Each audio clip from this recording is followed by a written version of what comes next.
Zdravím všechny, tohle je video, který dělám na popud od Libora Vondráčka, který chce, aby si každý vytvořil svůj fotorámeček s datumem 7.8.6, logem Svobodných a vytvořil si každý svou profilovou fotku na podporu strany Svobodných do eurovoleb. Takže já jsem Petr Ber a dneska vám ukážu, jak si každý člověk dokáže vytvořit fotorámeček přesně dělaný na profilovou fotku.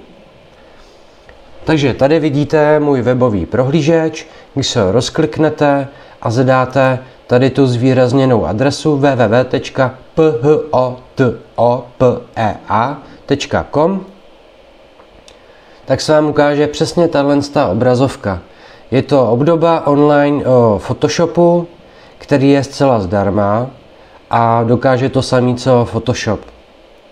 Funguje to i na mobilu jako aplikace, ale tam bych ty profilovky nerad dělal.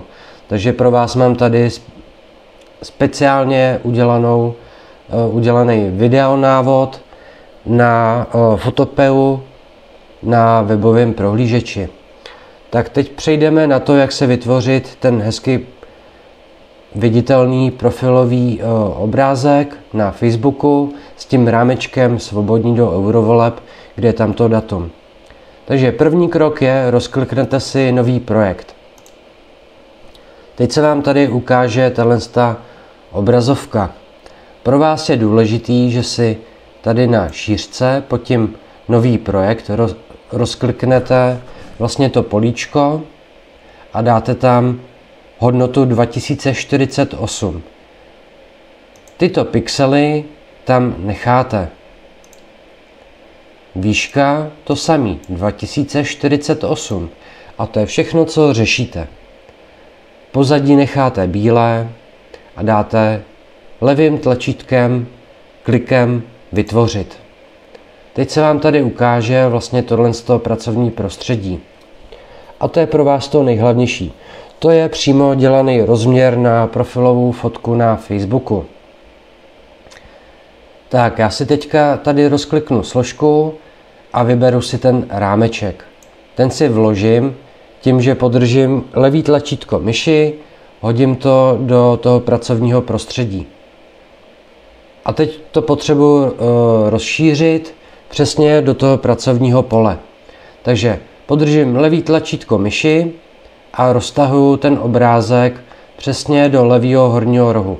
To samé udělám na druhou stranu do pravého dolního rohu. Máme vytvořený rámeček na profilovku na Facebook, ale potřebujeme tam teďka přidat tu fotku. Takže co udělám? Rozkliknu si složku a přidám tady tu milou kočičku. To je od kolegy, kterýmu jsem dělal fotku. Tu profilovou. Takže, abyste viděli, tohle fotka na vejšku dělaná, takže co to pro vás znamená? Podržím levým kliknutím na myš tu fotku a roztahuju. Pak si přidržím levým kliknutím fotku a dám si ji pěkně do toho levého horního rohu. A pak jenom roztahuju, až mi vyplní celý to bílý pole, ta fotka. Tak, teď mám vlastně hotovo a abych tam měl viditelný ten průhledný rámeček, tak si na něj kliknu. Tady v těch vrstvách, co vidíte, kde je ta myška, držím levý tlačítko a přetáhnu to takhle hezky nad tu fotku. A tady máte výslednou profilovou fotku, kterou můžete dát na Facebook. Tak, tohle byla fotka na výšku.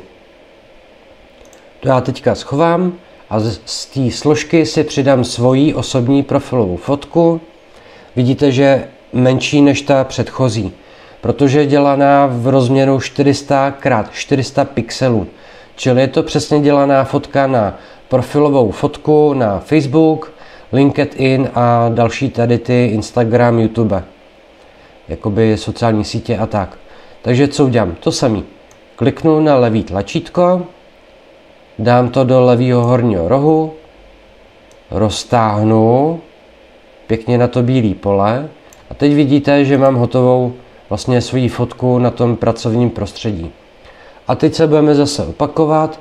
Kliknu si na rámeček, kliknu a držím levý tlačítko myši, popotáhnu nahoru a máte hotovou profilovou fotku. Úplně jednoduše.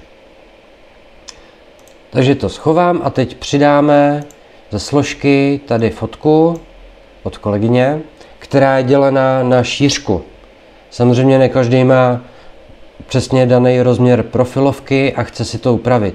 Takže kliknu na levý tlačítko myši, držím a roztahuju fotku, co to jde. Tak, teď si tu fotku hezky takhle hodím na ten střed, vidíte tu červenou čáru, to je přesně půlka nebo zlatý střed, dejme tomu. Dám si to tou hlavičkou pěkně tady na ten hořišek a budu roztahovat zase tu fotku. Držím levý tlačítko myši a roztahuju, až mi to doplní celou tu pracovní plochu. Vidíte, že tady je nějaký překryv a fotka je úplně na prd. Takže podržíte levý tlačítko myši a jenom to šoupete a vlastně tu fotku si takhle hezky upravíte zase na ten střed. Vidíte červený čáry, je to ten zlatý střed, přesně půlka té fotografie. Tak, máte takhle udělanou profilovou fotku a teď se budeme opakovat, takže si kliknu na rámeček v těch vrstvách, jak vidíte tady, podržím levý tlačítko myši, hodím to nahoru a máte hotovou opět profilovou fotku. Takže tohle je přesně jednoduchý postup, který je opravdu pro každýho, aby si vytvořil svou facebookovou profilovou fotku s tím rámečkem svobodní eurovolby 7. až 8. 6. Takže doufám, že vám tohle pomůže k vytvoření těchto fotografií profilových a v případě nějakých dotazů, že na to nejste technicky zdatní, mi napište do komentáře pod toto video a já vám to udělám ve Photoshopu klasickým. Stejně jako tady. A budu rád, když ty fotky profilové budete zveřejňovat pro dobro strany Svobodní. Děkuju.